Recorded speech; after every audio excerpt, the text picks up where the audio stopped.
नाही तुमचा फोन. उद्या म्हणजेच गुरुवारी पुणे शहराचा पाणी पुरवठा जो आहे तो बंद असणार आहे. जलशुद्धीकरण केंद्राची जी देखभाल आणि दुरुस्ती असणार आहे त्याच्यामुळे पुणे शहराचा पाणी पुरवठा जो आहे तो बंद असेल. मात्र या अशातच आता पुणेकरांची अजून गैरसोय होण्याची शक्यता आहे, कारण की जे टँकरने पाणी पुरवठा करतात त्यांनी देखील संप पुकारलेला आहे. आमच्यावरती काही अन्याय होत आहे त्याच्यामुळे आम्ही हा संप पुकारला आहे. आता आपल्यासोबत टँकरने पाणी पुरवठा करणारे अनेक व्यावसायिक आहेत. नेमकं काय कारण आहे बरं, नेमकं पुणेकरांची एवढी गैरसोय होणार आहे त्यातच असा निर्णय घेण्याचं, सर्वप्रथम तुमचा असा निर्णय घेण्याचं काय कारण आहे ते तुम्ही सांगा. मागील काही दिवसापूर्वी क्लाउड9 भागामध्ये एक दुर्दैवी घटना घडली, ज्याच्यामध्ये एका लहान मुलाचा नाहक बळी गेला.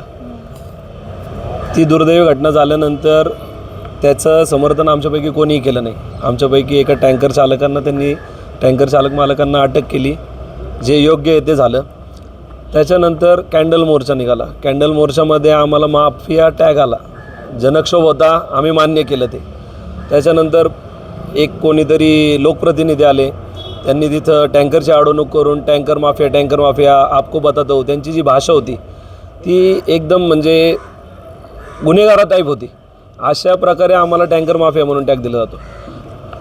कोविडची घटना असो किंवा पुणे शहराला ज्यावेळेस आणीबाणीच्या वेळेमध्ये पाणी टंचाईचं भासती अशी वेळ असो, आम्ही प्रत्येक वेळेस टँकर मालक म्हणून आणि टँकर पुरवठादार म्हणून, जलसेवा प्रदाता आम्हाला म्हणलं पाहिजे ते म्हणून आम्ही प्रत्येक वेळेस लोकांच्या बरोबर उभं राहिलो. आम्ही प्रत्येक ठिकाणी नागरिकांना पाणी पुरवठा केला. ज्यावेळेस महानगरपालिका पुरवायला कॅपेबल नव्हती तेव्हा आम्ही ज्यावेळेस ज्या सोसायट्यांना पाणी टाकतो, आमच्याकडे जवळपास पाणी नसेल तर लांबून आणून पाणी टाकलं, पण तरी आमच्यावरती माफिया अटॅक केला जातो आहे. हा अटॅक केल्यानंतर पोलिसांवरती एक प्रकारचा दबाव झाला की टँकर चालक चुकीचे, टँकर चालकांवरती कारवाई झाली पाहिजे. तर पोलिसांनी टँकर चालकांना एक टार्गेट करायला सुरुवात केली. त्याच्यामध्ये त्यांनी आमची कागदपत्र मागितली. आम्ही सर्व कागदपत्रे त्यांना पूर्तता केली.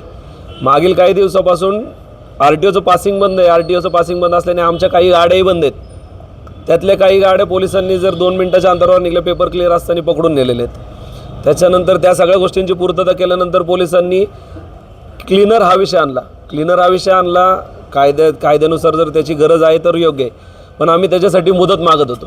त्याला एक ऑप्शनल 360 डिग्री कॅमेराचा आला.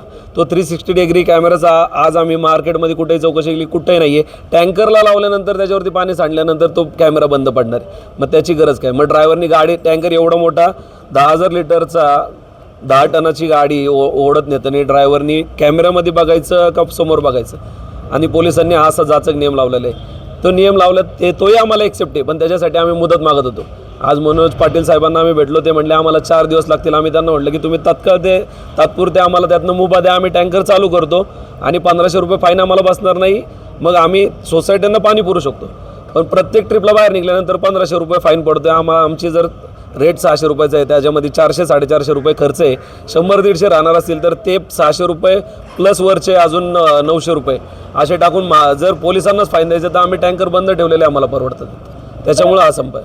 बरं, उद्या पुण्याचा पाणी पुरवठा जो आहे तो बंद असणार आहे. पुणेकरांची या सगळ्यात नाचक्की गैरसोय खूप होणार आहे.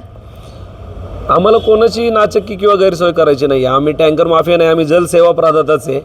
आम्ही उद्याही पुणे शहरामध्ये टँकरचा पुरवठा चालू करू, पण पोलिसांनीच रस्त्यावरती आल्यावरती जो 1500 रुपयाचा फाईन करणार आहेत, ज्यांना खरंच टँकरची गरज आहे आम्ही त्यांना करतो, आम्ही त्यांना तेही एक्सेप्ट करतो. जर 1500 रुपयाचा फाईन भरला तर तो फाईन प्लस ट्रिपचे जो काही खर्च आहे तो तुम्ही आम्हाला द्या.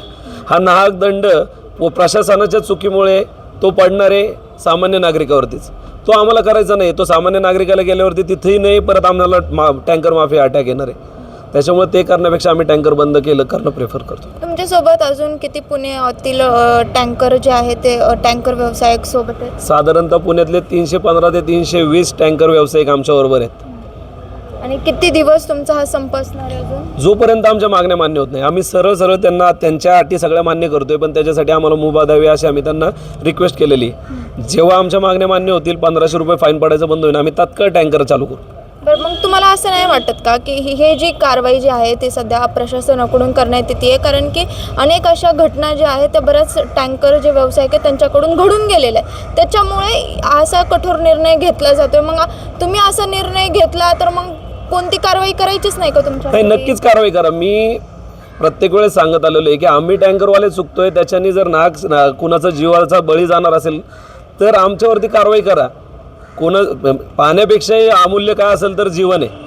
ते जीवन वाचवण्यासाठी तुम्ही कारवाई करा ना, पण ती कारवाई करताना तुम्ही जे जाचक नियम नवीन काढतायत त्याचा फायदा किती आहे ऑन ग्राउंड हे पण बघा.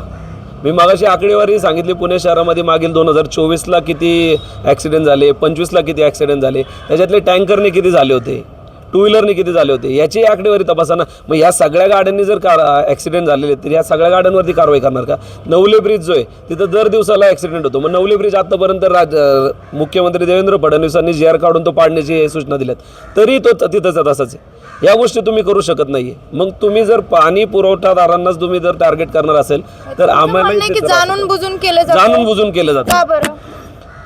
कारण ह्या ज्या काही घटना घडल्या त्याच्यामध्ये टार्गेट फक्त आणि फक्त प्रशासनाचे असं आहे की ताण लागल्यानंतर विहीर खोदणं. टँकरने ॲक्सिडेंट झाला, टँकरवरती कारवाई करा. डंपरने ॲक्सिडेंट झाला, डंपर. अहो, तुम्ही जे नियम आहेत त्या आधीपासूनच सगळे ते नीट बघा ना. टू व्हीलरही तेवढेच चुकीचे आहेत. एवढ्या सिटीसारख्या भागामध्ये एवढी अवजड वाहतूक करणं, ते करत असताना जर बाजूने टू व्हीलरवाला आला किंवा काय आला, त्यांची बेशिस्त वाहतूक आहे ना, त्या गोष्टींवरती तुम्ही लगाम आणला पाहिजे. ॲक्सिडेंट नाही व्हायला पाहिजे, पण त्याच्यासाठी वाहतूक पोलीस ते प्रयत्न करते का? बेशिस्त आता हेल्मेट नसल्यामुळे पुणे शहरामध्ये कितीतरी वाहतूक चालकांचे मृत्यू झालेले आहेत. या गोष्टीवरती वाहतूक पोलीस काय कारवाई करत आहे? जिल्हाधिकारी आणि मनोज पाटील सरांकडून तुम्हाला काय सांगण्यात आलंय बरं? कुठलं एक पर्टिक्युलर डेट वगैरे आश्वासन काही देण्यात आलेलं आहे? जिल्हाधिकाऱ्यांनी आम्हाला सांगितलं की मी तात्काळ पत्रकार परिषद घेऊन त्याच्यामध्ये ते सगळे तुमचे मुद्दे मांडतो, तुम्हाला एक SOP देतो, त्या SOPच्या गाईडलाईन्सनुसार तुम्ही सगळे कंप्लीट करा आणि तुम्ही त्याच्या अनुसार करा. आम्ही त्या सगळ्या गोष्टी मान्य करायला तयार आहे. त्यांनी ज्या वेळेस त्या SOP देतील आणि ते तसे डायरेक्शन्स मनोज पाटील सरांना किंवा तत्सम संस्थांना देतील, त्याच्यानंतर आम्ही नक्कीच चालू करू. मनोज पाटील सरांनी आम्हाला सांगितलं आहे की आम्हाला 4 दिवस आम्ही ते जे 1500 रुपये फाईन्स आहे ते इम्प्लिमेंटेशन मागं काढू शकत नाही. 4 दिवस झाल्यानंतर तुम्ही परत या, संपवा आणि मग नंतर बघूयात.